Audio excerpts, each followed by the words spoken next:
What's good, y'all? Sight Perspectives, giofvcks, and I'm back at it.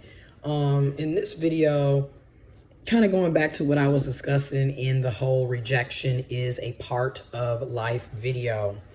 I'm following back up on that, and in this video, I want to talk about the friend zone. I made a video before discussing my opinions on the friend zone.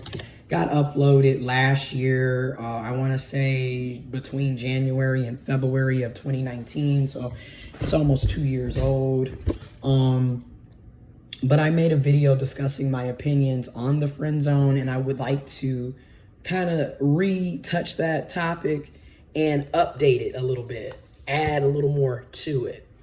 I've been in the friend zone, I've been placed in the friend zone. And I'm gonna still say how I feel about it. Personally, on a personal perspective, opinion, and my lived experiences, I feel like it's 50-50 still. I feel like people place us in the friend zone, and I also feel like as individuals, we place ourselves into the friend zone as well. And what I mean by that is, rejection is a part of life. Sometimes you will, shoot your shot and miss the bucket. And some people, instead of just saying, hey, I'm not interested, I'm Gucci, I'm good, will try to save face because they don't want to seem like they're being mean and try to play we can be friends, da-da-da-da-da. And here's the thing.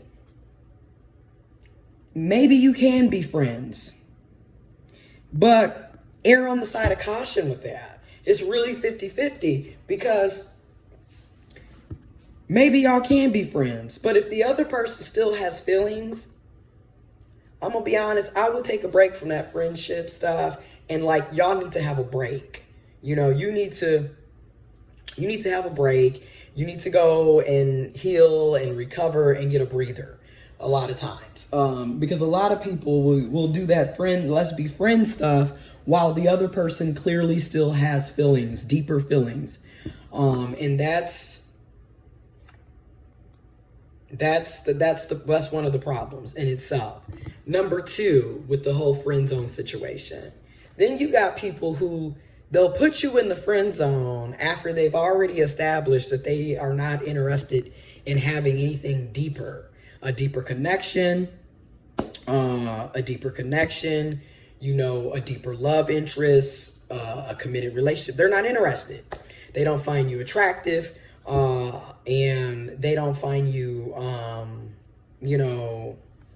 whatever it may be. They just don't want what you want. Supposedly. And this is why I say supposedly.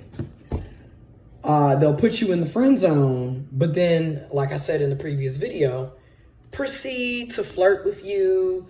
Oh, you're so cute. Oh, you so fine. You look good. All of this. Want to spend time with you all the time. In my case, like I said before, this person was spending the night at my house. We are going on elaborate vacations out of the country, going out to dinner, lunch, going to concerts together, cuddling on the couch, doing things that you do when you have a deeper connection besides you just being a friend. After I was put in the friend zone or whatever, and then to be completely upfront, we had both admitted that we had deeper feelings for each other. And then I was put into the friend zone after that. So like I said, people, either you're trying to play it safe and be nice and you don't want to be mean and you're putting people in the friend zone, or you are a manipulator, because it's a lot of different, it's just time for us to stop playing. I don't want to be friends with you. If I know the type of relationship that I'm trying to have with you and you don't want that type of relationship with me, that is completely cool with me.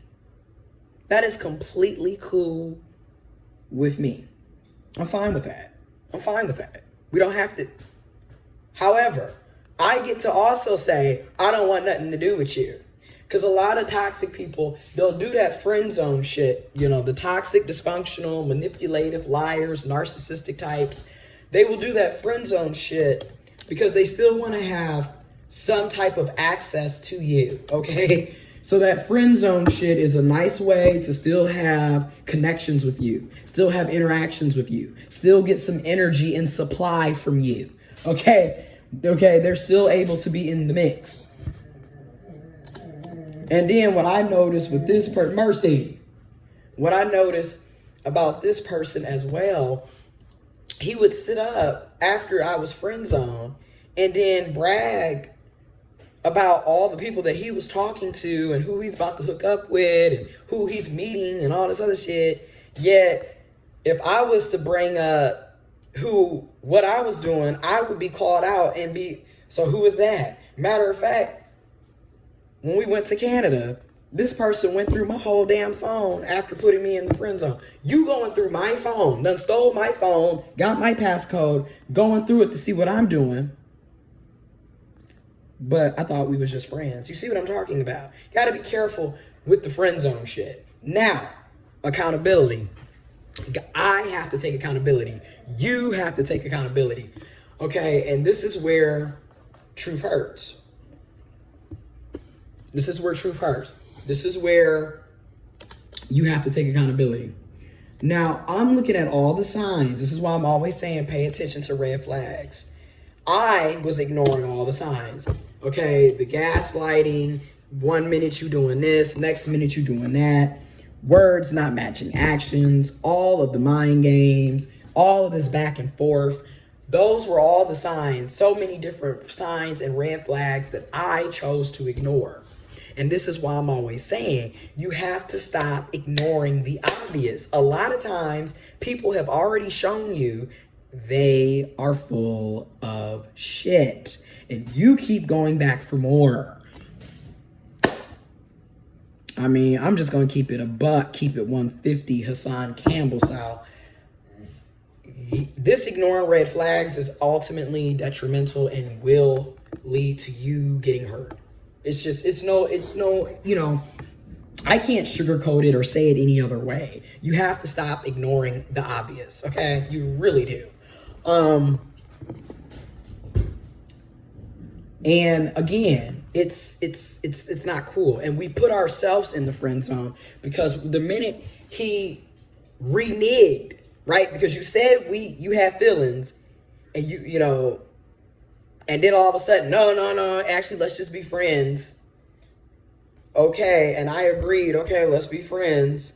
And then, in the meantime, you still trying to have a committed relationship, significant other style relationship, yet let's be friends. You want the behaviors of a committed, loving, significant other, but you want to have the freedoms of talking to other people and having sex with other people and all this other shit, which, again, would have been completely okay with me if you and me would have had that conversation. But we didn't do that. Instead, you proceeded to play games and lie and lead people on and all this manipulation. That's the problem. Like I said in the previous video, communication, transparency, and honesty, along with comprehension, because y'all both have to comprehend what's being talked about, what's being discussed. Because a lot of times, like I said, I heard friend, action said something completely different.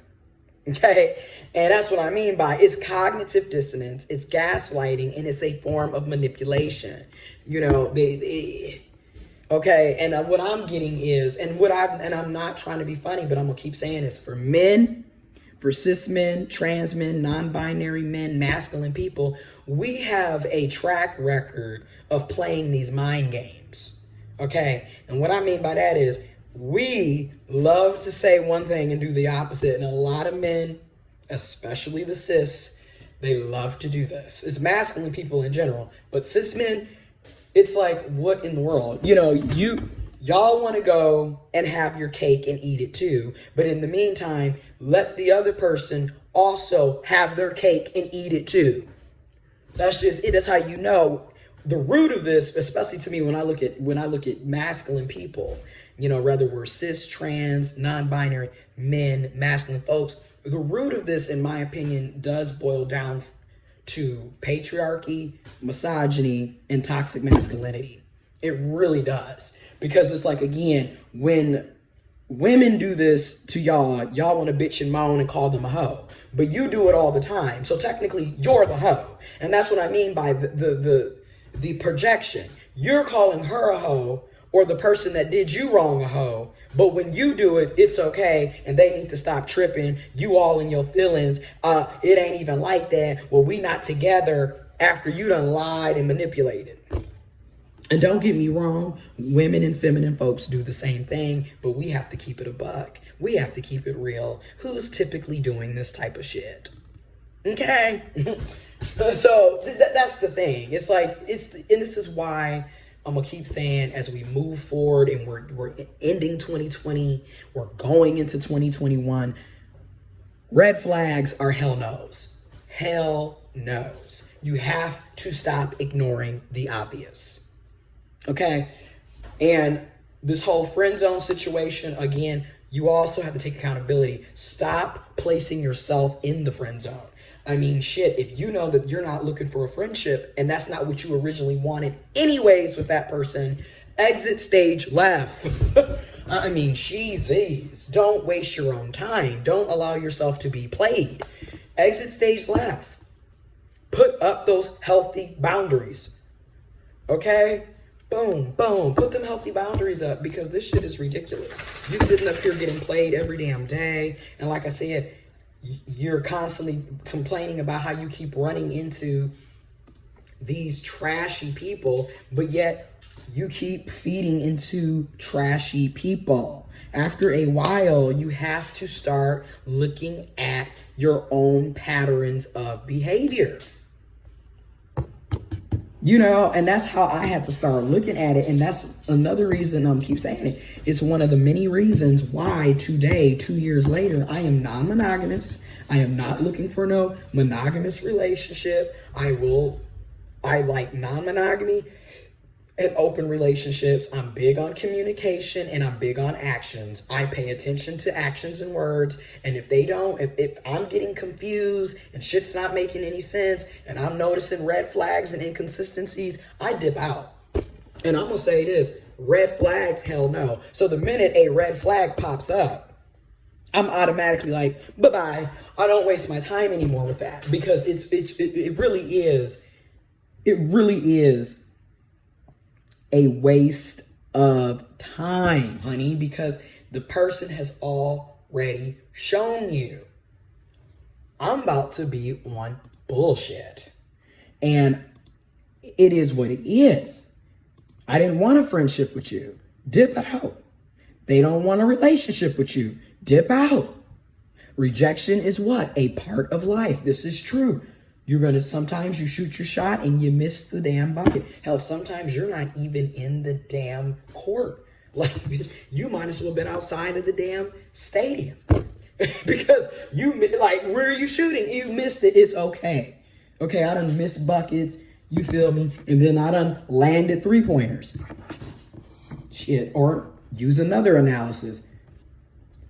I done thrown interceptions. I done missed passes. I done got sacked. And then I done thrown Hail Marys. And I done thrown, I've had successes and I've had losses. You feel me? That's a part of life. It is what it is.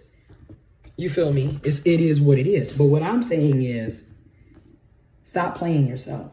Stop ignoring the red flags. Take some accountability and recognize your worth. Recognize that you deserve more and better. And there is somebody out there that will be that, or some people out there that will be that, depending on how your relationship style is, depending on what you're looking for. And I'm a firm believer in this, because I don't experience it. What somebody else is not willing to do for you, somebody else is willing to do for you, and vice versa. So that's another thing. We really have to stop tripping over people that don't want us, and stop tripping over people that Like, we really have to let go of attachments, is essentially where I'm going with this. This is another reason why I'm non-monogamous, because in my opinion and lived experiences, monogamy teaches ownership, not partnership. And you guys have we have these horrible attachments to people, places, and things. And then when things disappear, leave, or something happens that you wasn't, thinking was going to happen or prepared for, now you're sitting up here depressed, stressed out, hurt, sad, bitter, angry, all kinds of things, when really you shouldn't have had an attachment that severe in the first place.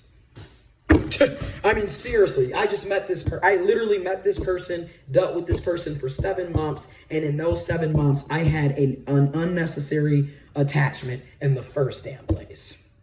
And that's, and I can take complete ownership and accountability for that. And that's why I'm always on here when I do these videos, like, it's a 50-50, it's multiple angles, and it takes two to tangle.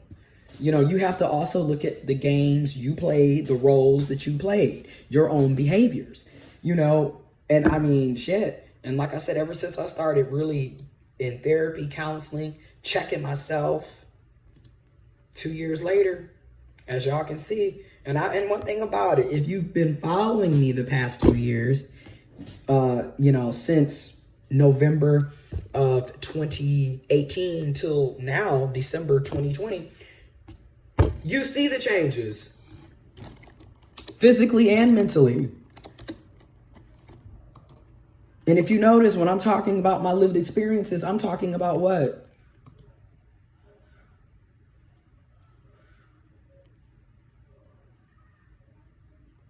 Bro, living in this apartment.